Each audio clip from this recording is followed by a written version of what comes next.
की सूत जाति नहीं है।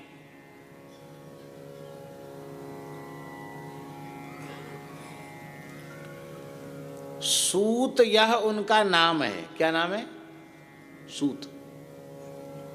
उनकी जाति नहीं है सूत, वो सूत जाति नहीं है उनकी। तब आप लोग कहेंगे कि भागवत जी में ही लिखा है विलोम जाता। सूत जी अपने को विलोम जात कह रहे हैं, तो भैया कहवे वारो तो खुद स्वीकार कर रहे हैं, आप उसको खंडन कर रहे हो। कैसे होगा संभव? तो सूत जी अपने को विलोम जात कैसे कहते हैं? इस पूरे प्रकरण, ये बड़ी गंभीर बात है, इसको समझने की आवश्यकता है। यहां वर्ण सांकर्य नहीं है। क्या? यहां वर्ण सांकर्य नहीं है, यहां मंत्रकृत विधिकृत विलोम सांकर्य है। यज्ञ हो रहा था, पुराणों में वर्णन है सूत जी की उत्पत्ति का।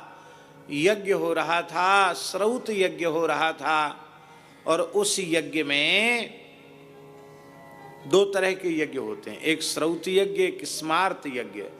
स्मार्त यज्ञों में स्वाहाकार का प्रयोग होता है।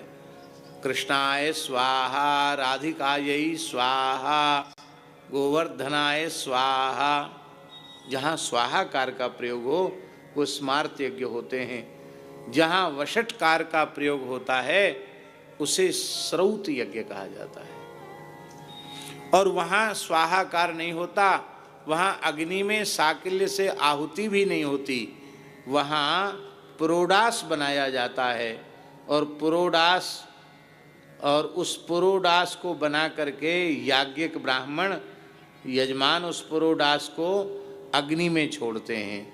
और अग्नि में मिट्टी के तिकोने कपाल होते हैं, उनको मिट्टी के टुकड़े, उसको वैदिकों की भाषा में कपाल कहा जाता है। उन कपालों पर वो जो पुरोडास है उसका वपन किया जाता, उसको हवन न कह के क्या कहा जाता? वपन। वपन माने बोना, वो बोया जाता है। अग्नि के कुंड को ही क्षेत्र माना जाता है और पुरोडास का वपन किया जाता है। इंद्राय वषट, बृहस्पतये वषट, ऐसे कह करके उस यज्ञ के कुंड में अलग अलग क्षेत्र होते हैं। ये बृहस्पति का क्षेत्र है, ये इंद्र का क्षेत्र है, ये वरुण का क्षेत्र है, ये कुबेर का क्षेत्र है, ये यम का क्षेत्र है। जैसे एक और सरल उदाहरण आपको दें, जैसे सर्वतोभट्टमंडल में खाने खाने बने हुए हैं, पर उसमें है ना कि किस खाने में कौन सा देवता है, किस कोष्ठ में कौन सा देवता है। ऐसे ही याज्ञिक लोग जानते कि अग्नि के किस भाग में किस देवता की स्थिति है। तो उस श्रौत यज्ञ में बृहस्पति के क्षेत्र में, भगवद इच्छा से समझो, ऋषियों ने बृहस्पति के क्षेत्र में इंद्र संबंधी पुरोडास का वपन कर दिया। ध्यान में ही बात नहीं आई। बृहस्पति के क्षेत्र में बृहस्पति के पुरोडास को देना चाहिए था, तो क्षेत्र तो बृहस्पति का था और पुरोडास दिया गया इंद्र का। तो जब ये विधिकृत विलोम हुआ तो अग्नि के उस भाग का नाम था सूति। क्या नाम था? सूति। उस सूति नामक अग्नि के भाग से एक तपे हुए स्वर्ण के समान अंग कांति वाला एक दिव्य बालक अग्निकुंड से ही प्रकट हो गया। उस सूति से उत्पन्न होने के कारण उस बालक का नाम सूत रखा गया। क्या रखा गया? ये किसी माता के गर्भ से पैदा नहीं हुए हैं, अयोनिज हैं, यज्ञ कुंड से इनका जन्म हुआ है। और वेद में लिखा है अग्निर्वै ब्राह्मणः, अग्नि निश्चित ही ब्राह्मण है। अग्नि ब्राह्मण क्यों है? देखो हम उदाहरण दे रहे हैं। ब्राह्मणोस्य मुखमासीद, ब्राह्मणोस्य मुखमासीद, और मुखाद अग्नि अजायत। मुख से ही ब्राह्मण है, मुख से ही अग्नि है, और मुख से ही परमात्मा के गाय है। इसलिए गौ, ब्राह्मण और अग्नि, इन तीनों का वर्ण एक है। सनातन धर्म यही है कि गाय, अग्नि और ब्राह्मण का कभी तिरस्कार नहीं करना चाहिए। इसलिए अग्नि से उत्पन्न होने के कारण सूत जी ब्राह्मण हैं। और दूसरी बात बताएं, भागवत जी में ही प्रसंग आवे, बलदेव जी महाराज दाऊ दादा तीर्थ यात्रा करते हुए में सारण्य पधारे और उनको दाऊ जी साक्षात संकर्षण भगवान है, श्री कृष्ण के बड़े भैया। ठाकुर जी दंडोत करें रोज दाऊ दादा को, और दाऊ जी आशीर्वाद दें यशस्वी भव।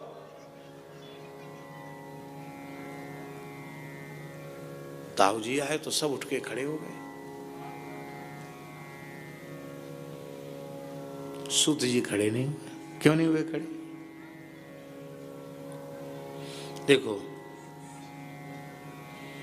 अभी चैतन्य कुटी वाले महाराज जी गए, आयु में हमसे बड़े हैं, सब प्रकार से बड़े हैं। हमारा धर्म था कि हम व्यासपीठ से उतरते, खड़े होते और उनको गाड़ी तक पहुंचाने जाते, कथा होती। फिर और कोई महात्मा आ जाते तो उनको लेने जाते, फिर उनको पहुंचाने जाते। फिर और कोई तीसरे आते तो फिर उठ के ठाणे है जाते, फिर कहते आओ महाराज बैठो विराजो। कथा तो नहीं होती। इसलिए व्यासासन की मर्यादा है, व्यासपीठ पर विराजमान होने के बाद और फिर जब तक पूर्णता न हो जाए तब तक उसी आसन पर बैठना चाहिए। वो मर्यादा है। बार बार खड़ा होगा, बार बार उतरेगा तो कथा में विक्षेप आएगा, कथा के प्रति अपराध बनेगा। इसलिए ये मर्यादा बनाई गई। व्यास को मनुष्य नहीं माना गया। व्यासाय विष्णु रूपाय व्यास रूपाय विष्णवे नमो वै ब्रह्म हृदये वासिष्ठाय नमो नमः। इसलिए वो नहीं खड़े हुए। सूत जी के मन में ऐसा भाव नहीं था कि हम दाऊ जी का अपमान करना चाहते हैं, वो खड़े नहीं हुए। दाऊ जी बोले रे देखो इतने बड़े बड़े महात्मा खड़े हो गए, ये देखो व्यासपीठ पर बैठा हुआ है। तो दाऊ दादा ठहरे, उनके हाथ में कुशा थे, उन्हें कुशा ऐसे फेंके। दाऊ जी का संकल्प साक्षात शेष भगवान है। कुशा का स्पर्श होते ही सूत जी पधार गए, व्यासपीठ पर ही पधार गए, वहीं उनके प्राण निकल गए। ऋषियों ने हाहाकार किया।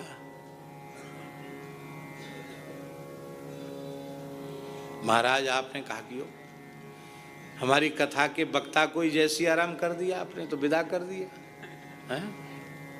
बड़ी समस्या है। हमने काल मृत्यु को प्रतिष्ठित किया था यहाँ कि जितने दिन तक कथा हो कोई मरे नहीं। आपने तो हमारी मर्यादा को ही नष्ट कर दिया, वक्ता को ही नष्ट कर दिया आपने। आपको ब्रह्म हत्या लगी, आप ब्रह्म हत्या का प्रायश्चित करो।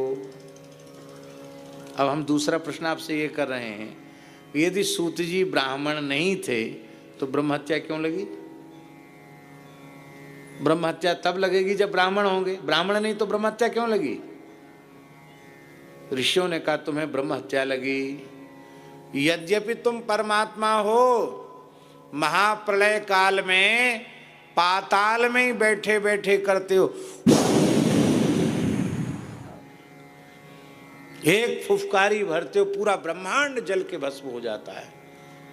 सब उसमें तो गौ ब्राह्मण सब जल जाएं, आपको कोई हत्या नहीं लगती, आप परमात्मा हो। लेकिन यहाँ मनुष्य लोक में प्रकट होकर लीला कर रहे हो, वो आप प्रायश्चित नहीं करोगे तो मर्यादा भंग होगी। आपको प्रायश्चित करना चाहिए ब्रह्म हत्या का। ऋषियों ने दाऊ जी से ब्रह्म हत्या का प्रायश्चित कराया और दाऊ जी ने वहाँ हत्या हरण तीर्थ की स्थापना की, जो आज भी नैमिषारण्य क्षेत्र का महान तीर्थ है, हत्या हरण तीर्थ। वहाँ दाऊ दादा आज भी विराजमान है। बोलो दाऊ जी महाराज की जय। अब एक और प्रश्न है कि सूत जी को दाऊ जी जब साक्षात परमात्मा ही है तो उन्होंने ऐसा क्यों किया? कथा कहने वाले को क्यों मार दिया?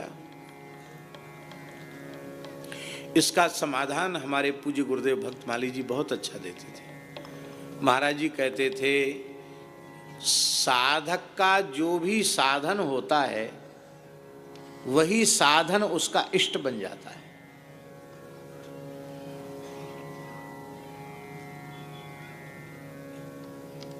जैसे हम उदाहरण दें, सेवा करने वाले व्यक्ति का साधन सेवा है, उसके मन में भाव रहता है हम सेवा करते करते पधार जाएं। नाम जापक का साधन नाम ही है प्राण, वो कहता है हे प्रभु ऐसी कृपा करें हम तो राम राम करते करते चले जाएं। परिक्रमा वाले सोचते हैं हमें तो कहीं जाना ही नहीं पड़े, साधकों से परिक्रमा करते करते गिरिराज जी की सेवा में चले जाएं। जिसका जो साधन होता है वो उसी साधन में अपने जीवन को न्यौछावर करना चाहता है। श्री सूत जी का साधन साध्य सब कथा है, इसलिए भी उनका मनोरथ है कि हमारा प्राण जब भी जाए, हजारों ऋषि बैठे हों, भगवान सामने खड़े हों और मुख से भगवान के नाम का कीर्तन कर रहे हों, कथा कर रहे हों, तब हमारे प्राण जाएं।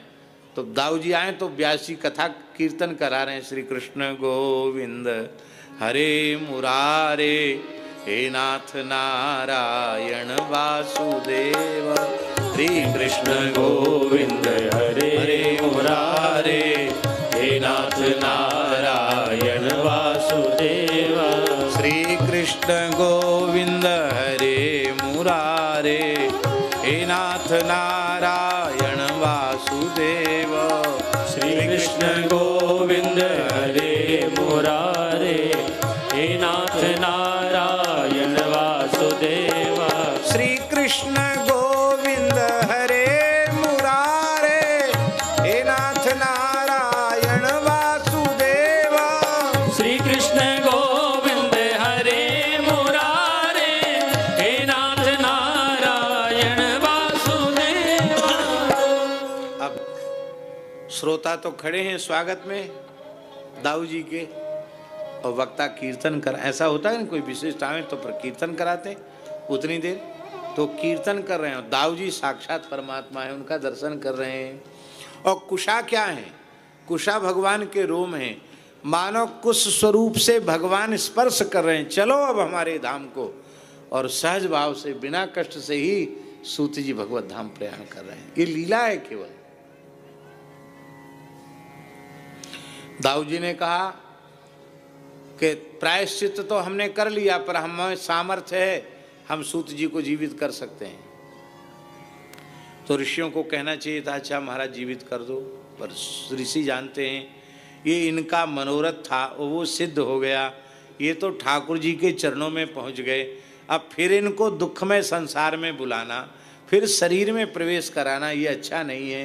बोले महाराज ये तो हम नहीं कहेंगे आपसे, आप तो हमारी कथा न रुके, सो व्यवस्था बना दो, बुलाओ इनके पुत्र को बुलाओ। तो सूत जी का नाम है रोमहर्षण। क्या नाम है? श्री वृंदावन बिहारी लाल की जय। जय जय श्री राधे। आओ सामा ख्याली वाले स्वामी जी यहाँ ऊपर आ जाओ, ऊपर आ जाओ। हम तो नजर पसार पसार के देख रहे स्वामी जी कहाँ रह गए, कहाँ रह गए। विराज जय।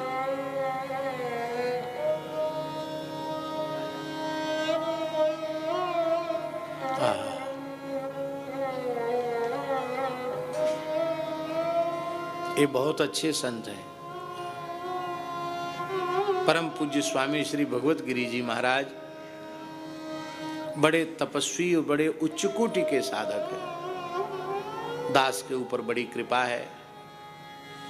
कच्छ भुज में बहुत विशाल स्थान है, लगभग 165 विद्यार्थी वहाँ रहकर आचार्य तक की परीक्षा, संस्कृत का बड़ा विद्यालय है। 800 से ऊपर गोवंश है, उनकी सेवा होती है। और आप बिल्कुल निर्लिप्त भाव से विचरते हुए खूब भजन करते हैं। तो आप कृपा करके पधारे हैं। गाड़ी तो साथ ही साथ चली, पर पता नहीं कहाँ चले गए थे। अच्छा ये बात, अच्छा जय हो जय। तो आप बरसाना गए पहले? जय जय श्री राधे।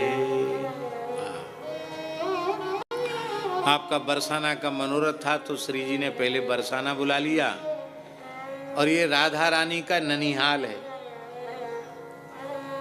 राधा रानी की माता कीर्ति मैया यहीं की, यही गांव की कीर्ति मैया।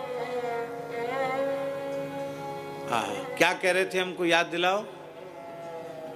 श्याम चरण दास जी हैं? हाँ, सूत जी का नाम रोमहर्षण और लोमहर्षण दोनों नाम है। लोमहर्षण भी नाम है, रोमहर्षण भी नाम है। रलयो रभेदा, व्याकरण शास्त्र में, संस्कृत भाषा में रकार और लकार इनमें अभेद माना गया है। रलयो रभेदा, इसलिए रोमहर्षण शब्द भी है और लोमहर्षण भी है। रोम शब्द भी, इसको रोम भी कहते हैं और लोम भी कहते हैं। तो रोमहर्षण से बनेगा, अपत्य अर्थ में ये प्रत्यय करके बनेगा रौमहर्षणी, और लोमहर्षण से बनेगा लौमहर्षणी। तो रोमहर्षण तो इनके पिताजी का नाम है, और पुत्र का नाम है उग्रश्रवा। रोमहर्षण नाम क्यों पड़ा? ये ऐसी कथा सुनाते सबको रोमांच हो जाता, खुद भी रोमांचित रहते, अष्ट सात्विक भावों में भरे रहते, श्रोताओं में भी अष्ट सात्विक भाव जागृत हो जाते, इसलिए इनको रोमहर्षण कहा गया। और इनके पुत्र थे उग्र श्रवा। श्रवा माने होता श्रवण शक्ति, उग्र माने तेज श्रवण शक्ति जिनकी हो। बहुत से लोग होते हैं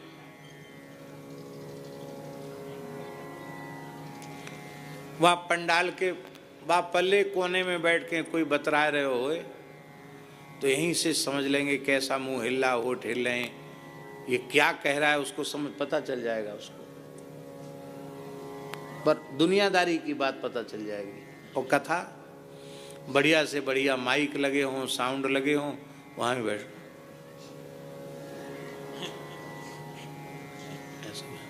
सो जाएंगे।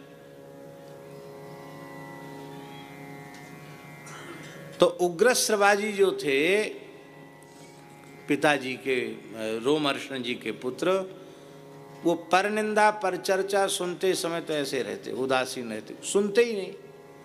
और कथा का शब्द होती उनके कान खड़े हो जाते थे, एकदम सावधान होकर सुनते थे। इसलिए भैया कान खड़े करके सुने, ये बालक तो कथा, इसलिए नाम पड़ गया उग्रश्रवा। तो सूत जी के पुत्र उग्रश्रवा को बुलाया गया।